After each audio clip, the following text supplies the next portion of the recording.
ADRA captivates European Parliament with postcard campaign for child education. I Will Go Amazon Experience documentary inspires new missionaries. Advent Health renews sponsorship in races at Daytona Speedway. Seventh-day Adventist Church's new initiative in Asia champions inclusion and compassion for children and vulnerable populations. These and other news now, here on ANN News, because it's time to marvel at the stories that are transforming lives.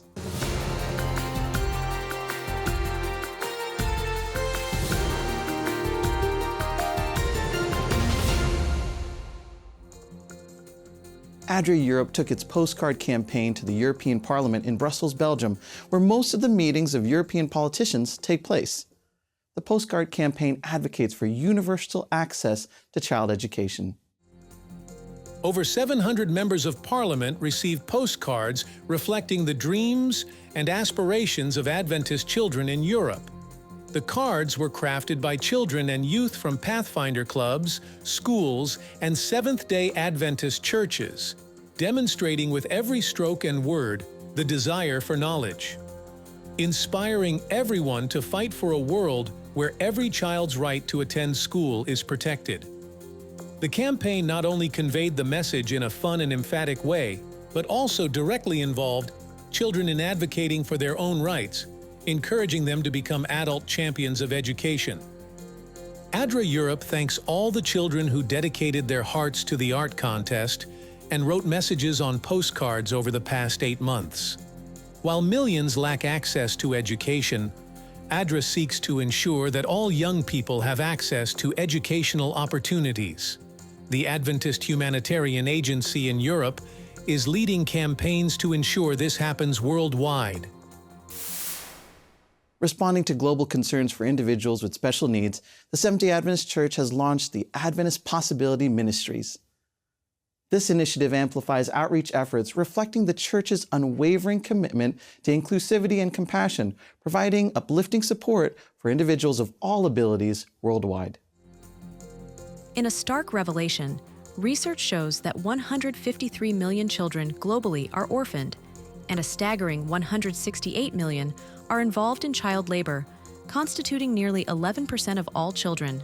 1 in 4 children is engaged in child labor, often overlooked or met with a prevailing sentiment of helplessness. The Seventh-day Adventist Church, recognizing the need for concerted efforts, has initiated the Adventist Possibility Ministries. This global initiative aims to address neglect and vulnerability, emphasizing inclusivity and compassion. The Adventist Possibility Ministry is a compassionate movement dedicated to recognizing and fostering the inherent strength within individuals facing various challenges. In Northwest Brazil, the impactful I Will Go Amazon experience unfolded, bringing together 250 dedicated participants for a mission of great significance. This initiative delivered crucial services including medical care, house painting, lively children's activities, and more to support and uplift the communities in need. When we started thinking about how it would develop, initially we had thought in a traditional way. We will rent space, and we will give lectures. But then we started to deepen the conversation a little more. We realized that the Amazon had much greater potential than just being something theoretical.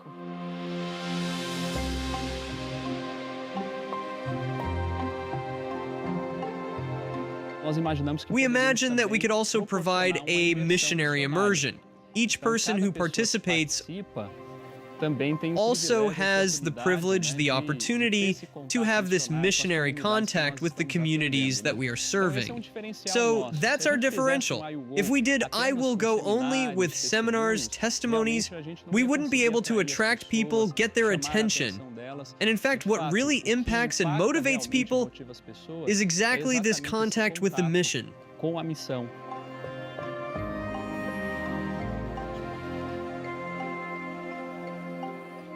The idea seemed great, but it also seemed crazy. Speaking no, it's not possible. But still, the team is very bold, and we started to move forward, gradually, putting it on paper, dreaming, making visits, and then things started to unfold.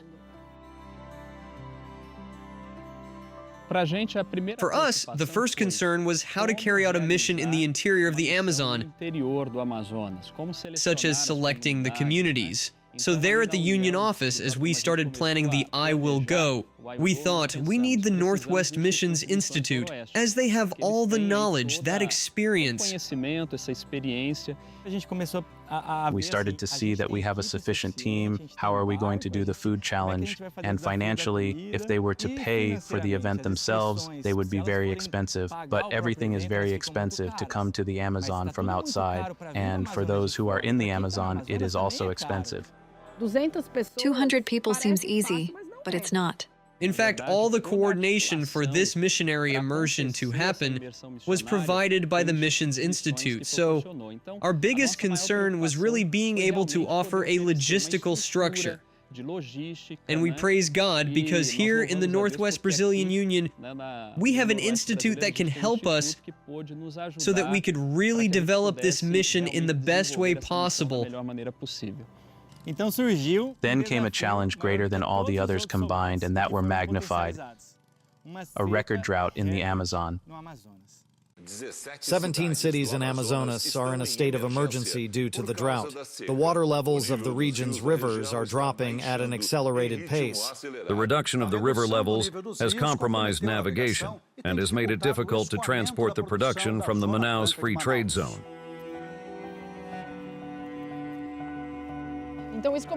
So this started to bring a series of difficulties and the need to change plans. Whenever we have our missions, the boats leave the Northwest Missions Institute. However, this year, the river started to dry up much earlier than usual. The days passed, the weeks passed, and the river kept getting lower and lower, and it would no longer be possible to embark at that place we had thought of. We had defined another port. It didn't work out either because the river dried up even more, so we went to another location. Is it just us left? Modern Manaus. Fourth option that we made, quite far, almost an hour away from our institute. And how do you fill 5 boats in a sand port of almost 700 meters where you can't reach the boat and everyone has to go there? And we made several truck trips, everyone carrying. Another challenge was the issue of smoke from the fires, and this could somehow harm our mission. But we thought that, on the other hand, these challenges, especially from the drought, today the communities are in greater need. So if there is a time of year when they need a mission like the one we are offering, it is right now. Follow the second part of this project story next week. We'll provide more details on the actions and their outcomes in the Northwest region of Brazil. Daytona International Speedway and Advent Health are extending their partnership through 2028, emphasizing their sponsorship of Speed Weeks. Advent Health will also have naming rights for new mothers' nursing rooms, offering private spaces for breastfeeding mothers at the Speedway. This initiative, a first in the racing industry, aligns with Advent Health's commitment to inclusivity. Speed Weeks, presented by Advent Health, includes various events, concluding with the prestigious Daytona 500. Advent Health, as the official health care provider, plays a crucial role in caring for over 6,000 patients annually at the Speedway. We take care of the patients that come to the Speedway for about 50 events per year. From the NASCAR races to the Rolex IMSA races, anything that the Speedway wants us to staff for the emergency department here, we do, and we see 5,000 patients a year. The Daytona International Speedway is branded the World Center of Racing for a reason. We have it all and we do it all. Within 4 to 6 minutes of them arriving, our medical team is waiting by the bedside. We have 2 nurses, we have an emergency physician, we have a NASCAR medical liaison, and we have a NASCAR neurologist who examine the patient from head to toe within about 6 minutes, and that includes a full neurological exam. This is the best job I've ever had in my life. I love it, and you know, we're proud to represent Advent Health. On today's episode of Fundamental Beliefs, Frank Hazel and Kelly Piroshki are joined by Esther Knott to explore the profound concept of the new earth from a biblical perspective. Together, they journey into Adventist belief number 28, illuminating the promise of a new world where God's love, promises, and eternal communion are fully realized.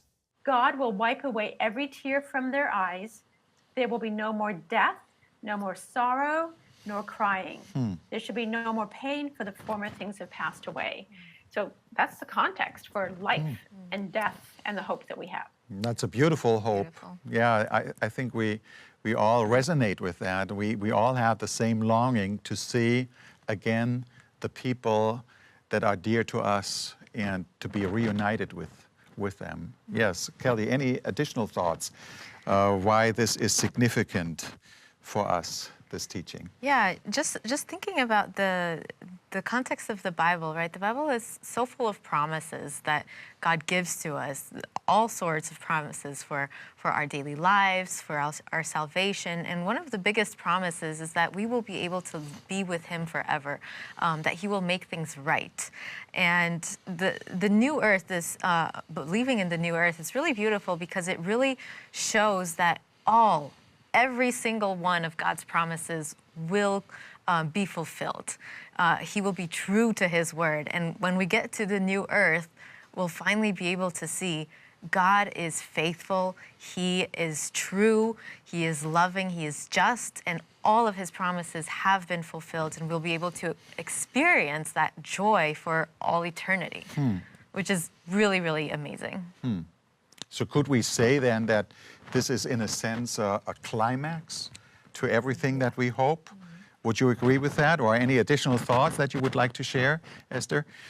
Yes, because even as Kelly was talking, I realized, this is the final one that you're doing of a fundamental beliefs, but it is the culmination, and you cannot talk about this belief without incorporating all the others.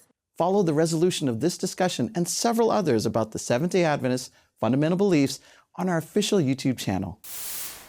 Healthy cooking, languages, personal finances, and even physical exercises for seniors, the Nuevo Tiempo space in Uruguay's capital has several free classes for anyone looking to level up their skills and be healthy. Elena White said that in large cities there are certain people who cannot be reached by traditional evangelism in churches. Because of this, she advocated for the creation of holistic centers with the goal of connecting the church to the needs of each region. And that is precisely what the Seventh-day Adventist Church has done in Montevideo, the capital of Uruguay. For now, we have one in the Cordon neighborhood. We have language classes. We also have languages for children. We have nutrition courses for children. We also have a very fun workshop for grandparents, which is more of a social aspect, where we also practice motor skills, memory, and more. We also have mental health activities. We have had workshops on suicide prevention, also on mental health care, with a very nice course called Your Mind Matters. So, we also take advantage of special dates when people are more predisposed to talk about those topics, and we also offer some short courses that may be of interest to people. Pastor Juan David Mejia, in charge of the activities at the Nuevo Tiempo space in downtown Montevideo, confirms the success of the Influence Center. Most of the people who come to the courses are not Adventists, so the only Adventists are those who receive the course, but not the other people. Mine, of the people here, but not so much the adults in their physical part. So that has opened the doors for quite a few adults to come and share. Sometimes there have been 12, 15 people. Luis Alonso is a regular attendee of one of the classes at the Nuevo Tiempo de Cordón space, and he affirms that everything is very enjoyable and that he wants to stay longer in the space. Yes, it is very enjoyable. In addition, we feel very good and always want to stay for more than an hour. But logically, sometimes it is not possible. We share what each one can bring, what Romina does, and what Will does. Yes, I think it's fine. Logically, everything they have tried to culturalize us in that sense. Everything seems fine to us. The games even are participatory. We all participate, and for some reason we always want to stay longer. The biggest courses we have are for adults, and some specifically for the elderly or grandparents, who are also people who may feel lonely. Maybe they have already raised their family. They have their own things, and many times they say, well, if I don't come here every week, I feel like something is missing. So we really see that it is a course that is very nice, and they are instances that also help people to feel loved and accompanied, which is also what Jesus did. From food security to financial education, discover how ADRA is transforming the lives of entire families in impoverished communities in Cambodia. When I was 5 years old, my father died. I used to get up early in the morning to help my mother bring the cows to the field. It was very tiring, and I was not able to study. I am working hard so that my children can get the higher education I didn't have. My name is Non and I am from Cambodia. Before, I worked as rice farmer and my husband was an animal trader. The income from trading animals was not consistent. Some months, we earned nothing at all. My family drank rainwater that we kept in covered water jars. My children got sick a lot. They always had fevers, diarrhea, and vomiting. It was difficult. I used to make rice porridge for my children and added only salt or soy sauce. I regret that I didn't know about ADRA program before, or I would have known to give my older children enough nutrition so that they could grow and be smart. After joining the ADRA program, I started to grow my own vegetables.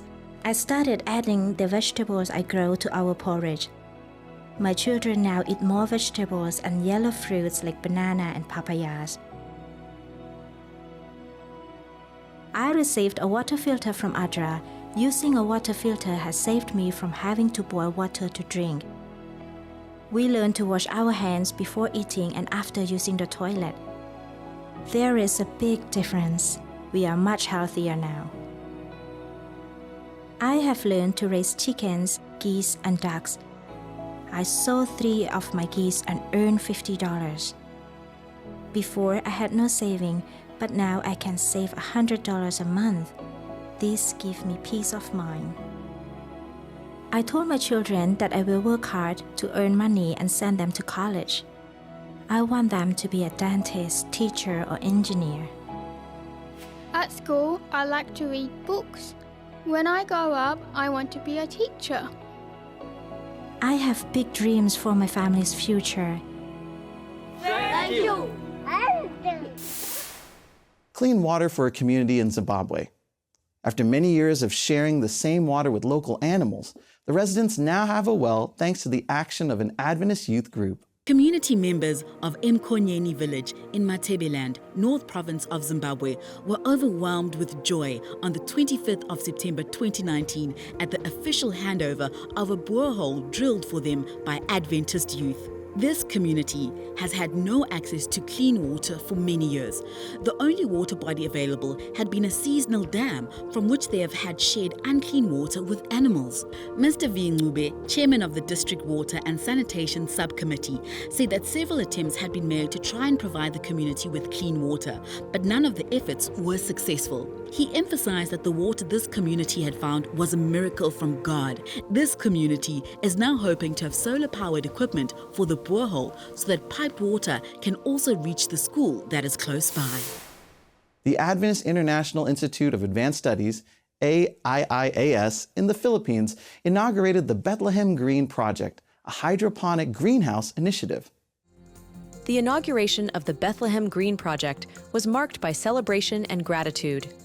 Led by Dr. Kim Sa-young, a professor at the seminary and former president of the Administrative Office of the Seventh-day Adventist Church for the Northern Asia-Pacific region, the project aims to empower student leaders and campus staff in advanced sustainable agriculture techniques. The Hydroponic Greenhouse Project encourages hands-on learning experiences integrated with active ministry, as emphasized by the Institute's president, Dr. Ginger Ketting-Weller. She presented a spiritual metaphor, highlighting the importance of constantly connecting to the source of life, Jesus, to spiritually grow and bear fruit in our lives.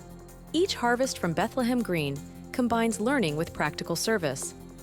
It's not just about harvesting fresh vegetables, but also about involving students in the local community by delivering fresh greens to improve the nutrition of neighbors in need.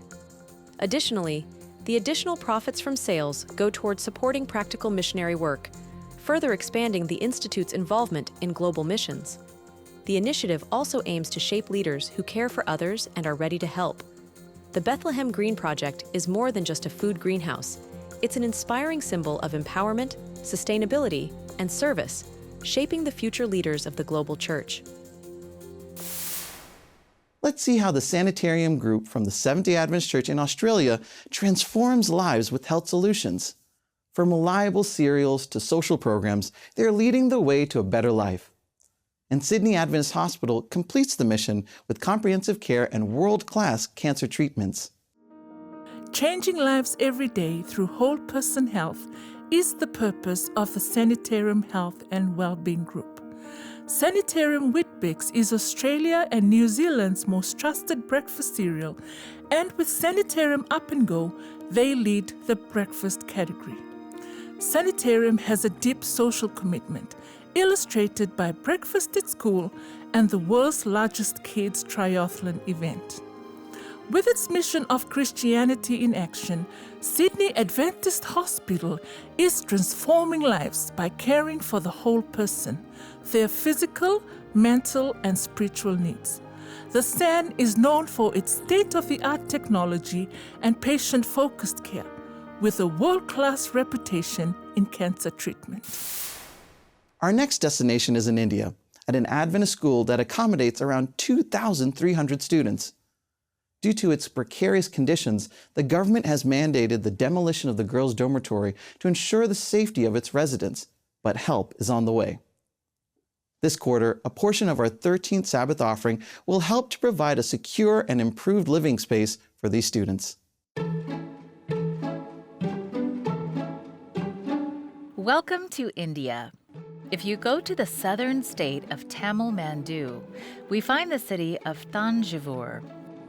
For the past 70 years, the E.D. Thomas Memorial Higher Secondary School has been teaching, training, and introducing students and teachers to Christ. Most of our church leaders in this region receive training from this school. The 2,350 students come from a variety of family backgrounds and religions, all longing to get a good education. Most of the children, they're coming from very, very poor background. But it is our duty to give the moral support to the children, building the character building. That is our motto. No one to live in this school without education, without God's spiritual power. That is our duty. Surrounded by other schools, this school offers unique values that attract parents. There are so many schools around here, but parents bring here. Nearby also parents bring here just because we are teaching discipline and about God. Due to its age, this school faces serious problems with its facilities.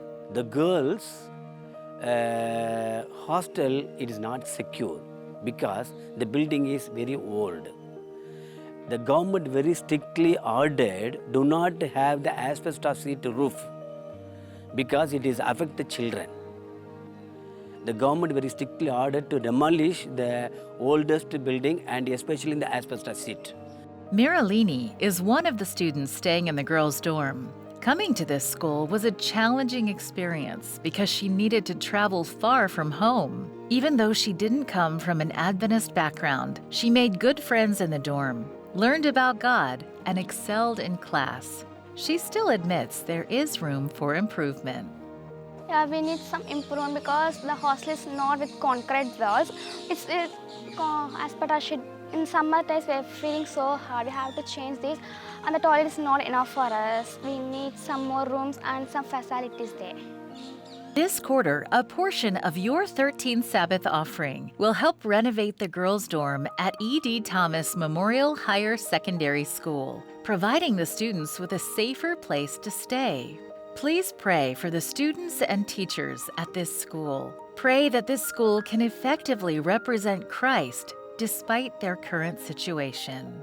Thank you for supporting 13th Sabbath offering for school.